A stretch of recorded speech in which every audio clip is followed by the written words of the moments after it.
तो महाडीबीटी की scholarship form filling process में गाइज अगर आप ओपन या फिर ईडब्ल्यूएस कैटेगरी से अप्लाई करते हो तो फिर गाइज आपको कौन सी स्कीम के लिए अप्लाई करना पड़ेगा एंड उस स्कीम से आपको कितना बेनिफिट मिलेगा, ये गाइज मैं आपको इस वीडियो में जो है वो बताने वाला हूँ, ताकि आपको स्कॉलरशिप फॉर्म फिलिंग प्रोसेस में कोई भी जो प्रॉब्लम है वो फेस ना करना पड़े। इसके अलावा गाइज डिक्लेरेशन फॉर्म वगैरह आपको कहाँ पर मिलेगा एंड कैसे स्कीम के लिए अप्लाई करना है वो भी मैं आपको लाइव पोर्टल पर जो है वो दिखाऊंगा। तो वीडियो पूरा एंड तक देखते रहिए ताकि आपको सारी जो इन्फॉर्मेशन है वो मिल जाए। तो अगर आप ओपन या फिर ईडब्ल्यूएस से बिलोंग करते हो गाइज तो कुछ स्पेसिफिक स्कीम्स ही आपके लिए जो है वो रहते हैं जिसमें हमें जो है वो अप्लाई करना पड़ता है। साथ ही में हॉस्टल का भी जो है वो रहता है, तो वो भी मैं आपको जो है वो बताता हूँ।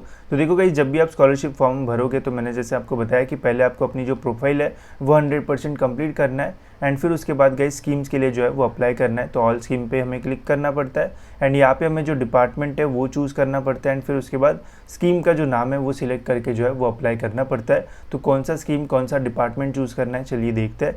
तो ओपन के लिए गाइज देखो, आपको जो डिपार्टमेंट है वो चूज़ करना है guys directorate of technical education. ठीक है, तो ये वाला डिपार्टमेंट जो है वो आपको चूज़ करना है, चाहे आप ओपन से हो, ईडब्ल्यूएस से बिलोंग करते हो या फिर ईबीसी से आपको अपना स्कॉलरशिप फॉर्म भरना है। तो यही डिपार्टमेंट आपको जो चूज़ है वो यहाँ पे करना है, जो कि है डायरेक्टरेट ऑफ टेक्निकल एजुकेशन, जो कि हमारा ये वाला रहा। ठीक है, तो ऐसा गाइज आपको यहाँ पे जो डिपार्टमेंट का नाम है वो सिलेक्ट कर देना है एंड फिर स्कीम नेम में गाइज यहाँ पे आपको 2 स्कीम नेम जो है वो देखने को मिल जाएंगे। तो कौन से 2 है चलिए ये भी मैं आपको डिटेल में बता देता हूँ। तो पहला है गाइज हमारा राजश्री छत्रपति शाहू महाराज शिक्षण शुल्क शिक्षा वृत्ति योजना ईबीसी। ठीक है, तो अगर आप ओपन से आपने अप्लाई किया था एंड ओपन से आपका एडमिशन हुआ है तो इसी स्कीम के लिए आपको जो है वो अप्लाई करना है। वही अगर आपका ईडब्ल्यूएस के थ्रू एडमिशन हुआ है तो भी गाइज आपको इसी स्कीम के लिए जो है वो अप्लाई करना है। ठीक है, इसमें गाइज एलिजिबिलिटी क्राइटेरिया क्या होता है वो मैं आपको बता देता हूँ। तो यहाँ पे गाइज आपको महाराष्ट्र का जो डोमेसिल स्टूडेंट्स है, मतलब जो महाराष्ट्र के स्टूडेंट्स है वही स्कीम के लिए जो है वो अप्लाई कर सकते हैं। Out of Maharashtra student apply नहीं कर पाएंगे।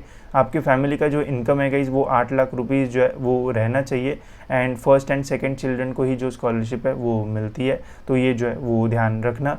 अब इसके बेनिफिट्स की अगर मैं बात करूँ गाइज तो 50% ट्यूशन फीस वेवियर हमें यहाँ पे जो है वो देखने को मिलता है स्टूडेंट्स की फ़ीस में। ठीक है, मतलब आपका जो कॉलेज का फीस सपोज 1 लाख रुपीज़ है तो उसके जो जितनी भी ट्यूशन फीस रहेगी उसका 50% जो है गाइज वो कम हो जाता है। ठीक है, इसके अलावा गाइज इस साल न्यू रूल्स आए हैं, जैसे फीमेल स्टूडेंट्स को जो है वो 100% बेनिफिट्स मिलने वाले हैं। तो सेम स्कीम के लिए फीमेल्स को भी जो है वो अप्लाई करना है, जो कि है राजश्री छत्रपति शाहू महाराज वाली स्कीम।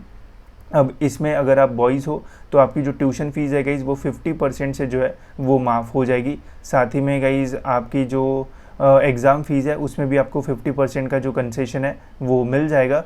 बट वही गाइज अगर आप फीमेल स्टूडेंट हो, मतलब अगर आप एक गर्ल स्टूडेंट हो एंड आपका एडमिशन ओपन के थ्रू हुआ है, आपका इनकम फैमिली का इनकम 8 लाख या फिर उससे कम है एंड अगर आप इस स्कीम के लिए अप्लाई करते हो तो आपकी 100% जो ट्यूशन फ़ी है वो माफ़ हो जाएगी एंड आपको बहुत ही कम जो स्कॉलरशिप है बहुत ही कम मतलब जो फ़ीस है वो जो है वो पे करना पड़ेगा। साथ ही में आपकी जो एग्ज़ाम फ़ी है वो भी जो है वो 100% से जो है वो माफ़ हो जाएगी। तो बस आपको जो है वो डेवलपमेंट फ़ीस वगैरह जो है वो पे करना पड़ेगा, तो इससे आपकी ओवरऑल जो फीस है वो काफ़ी कम हो जाएगी। तो इस साल से जो गर्ल स्टूडेंट है उन्हें काफ़ी एक्स्ट्रा जो बेनिफिट्स है वो मिलने वाले हैं, बट बॉयज़ को जैसे पहले बेनिफिट्स मिलते थे सेम ही बेनिफिट्स यहाँ पे जो है वो मिलने वाले हैं। ठीक है, तो ये डिफरेंस आया है इस साल। इसके अलावा ईडब्ल्यूएस के लिए भी ऐसा ही रहेगा।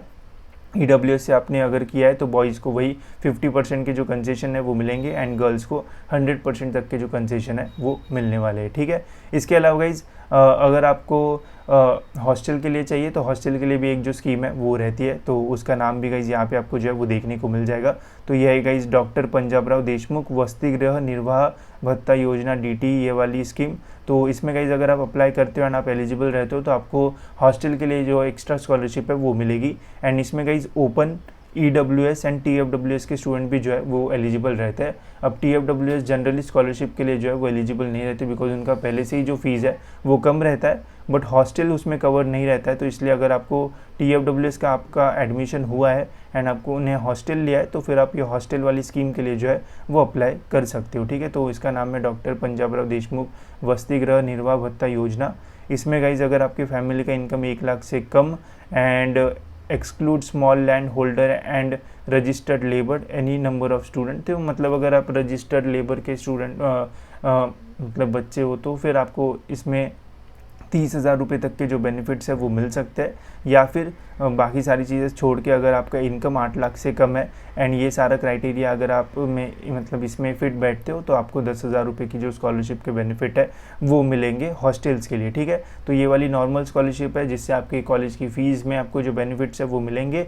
एंड ये वाला जो है गाइस ये है हॉस्टल के लिए, जिससे आपको अगर आप हॉस्टल लेते हो तो उसमें आपको एक्स्ट्रा जो स्कॉलरशिप है वो 10,000 रुपये के आसपास जो है वो मिल सकती है। या फिर अगर आप रजिस्टर्ड लेबर के सन या फिर डॉटर हो तो आपको 30,000 रुपये तक का जो एक्स्ट्रा बेनिफिट है गाइस वो आपको यहाँ पे जो है वो मिल सकता है, ठीक है। यहाँ पे कोई मेल एंड फीमेल के ऊपर जो है वो डिफरेंस नहीं है, सभी के लिए यहाँ पे जो है वो सेम ही जो है वो रखा गया है, जैसा कि आप यहाँ पे भी जो है वो देख सकते हो। बाकी अगर डॉक्यूमेंट्स की मैं बात करूँ गाइस तो यहाँ पे भी ऐसे वही सेम ही जो डॉक्यूमेंट्स है वो आपको जो है वो लगेंगे जो आपको यहाँ पे लगे थे। बस हॉस्टल के टाइम हॉस्टल की जो रिसिप्ट है वो आपको यहाँ पे जो है वो अपलोड करना पड़ेगा, ठीक है। तो ये सारी चीज़ें जो है गाइस वो मैंने आपको जो है वो बता दी है। होप्स आपको जो है वो समझ में आ गया होगा। इसके अलावा स्टेप बाय स्टेप पूरा फॉर्म कैसे भरना है वो भी वीडियो मैंने बनाया है, तो वो आप जाके देख सकते हो।